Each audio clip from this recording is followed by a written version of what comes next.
Hi, Assalamualaikum and greetings to all. So welcome back to our video lecture slides, and this is video lecture slides week 7. For this particular video lecture slide, we are going to look at Judaism, particularly the principles as well as the values. And at the end of this video lecture slides, all of you should be able to achieve the second course learning outcome for our course, which is to compare and contrast components of the major religions such as theology, ritual, myth, symbols, daily life, and other critical components within the context of each unique religion accordingly. Now, before we move on, when we talk about the principles as well as the values for Judaism or Judaist, you will realize that these two things, the principles of faith and the value systems, I would say, would actually give you more understanding of the Jewish cultures as well as Jewish people. So let's have a look. First and foremost, we would like to discuss, or we would like to explore in terms of defining the character and the faith, the principles of faith for Jewish people. So basically, they rely on Torah, the sacred Bible or the sacred book. So they will actually follow Torah to the latest, and they have this what they call philosophy by Rabbi Moshe ben Maimon, and this is actually a compilation where he refers to this as the Sholashah Asa Ikarim, or the 13 fundamental principles. So this is what actually define the characters of Jewish people. So all this actually originated from Torah itself, but Rabbi Moshe actually redefined, or I would say rephrase, so that the normal people, normal Jewish people, can easily understand what's the 13 fundamental principles. So basically, the principles consist of the first 5 are here. The first one, belief in the existence of the Creator, who is perfect in every manner of existence and is the primary cause of all that exists. Remember, the belief system is belief in one God, single God. So they actually, one of the principles, the first in fact, is the belief in the existence of the Creator. The second one is the belief in God's absolute and unparalleled unity. The third, the belief in God's non-corporeality, nor that he will be affected by any physical occurrences such as movement or rest or dwelling. So basically, for the Jewish people, God is there and God will be everywhere. Number 4, the belief in God's eternity, forever, the existence of God forever.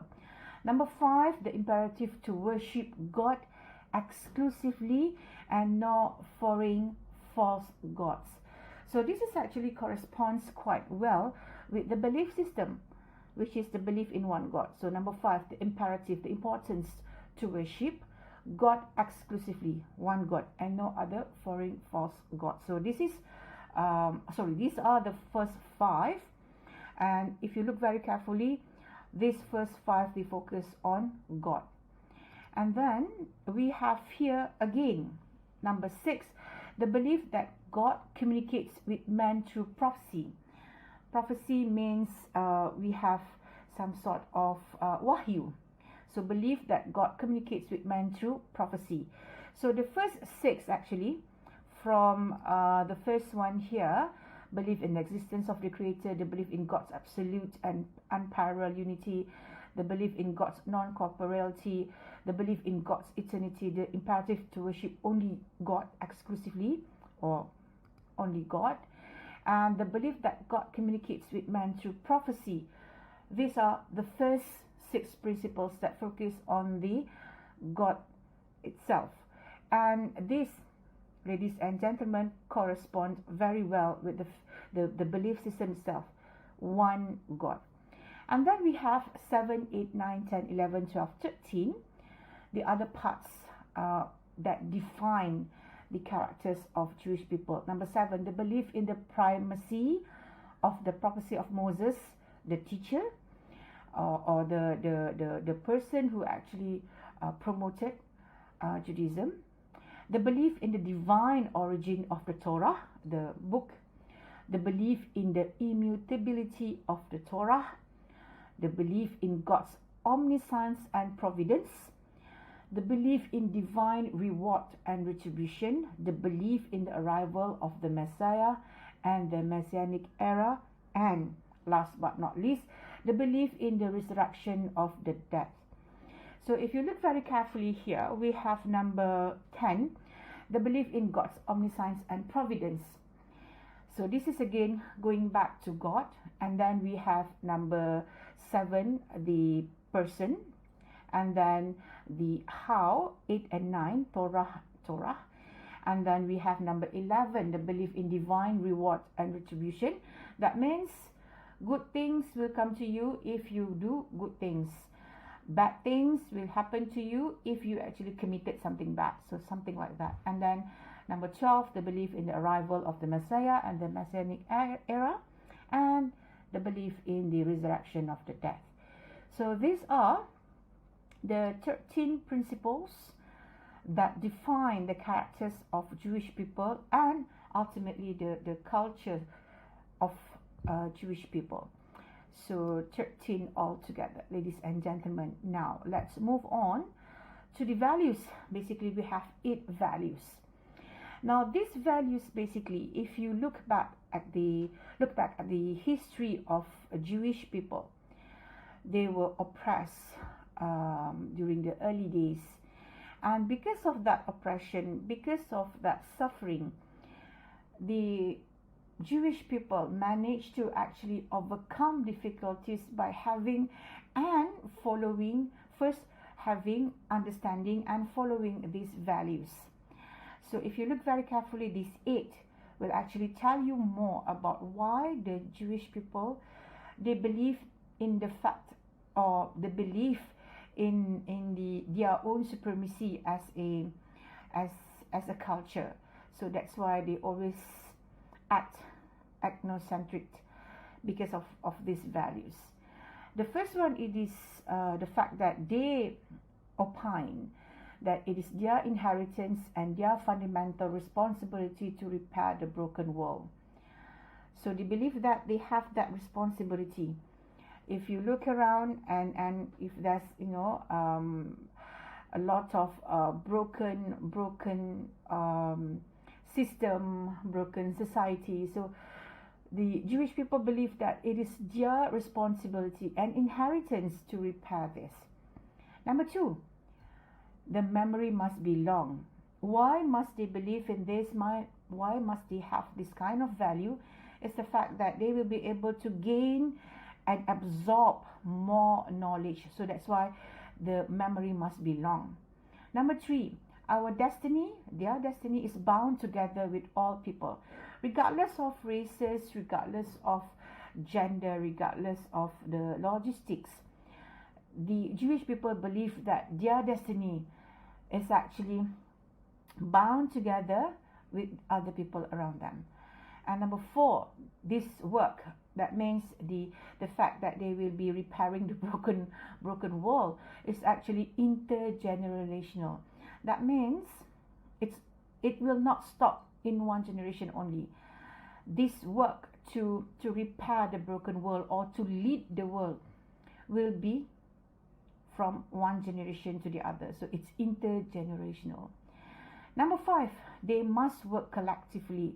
So amongst themselves, they have this value. They respect their elderly. They love the sense of togetherness. So because they value this, the fact that they have to work collectively. And in order to work collectively, social change requires them to be powerful.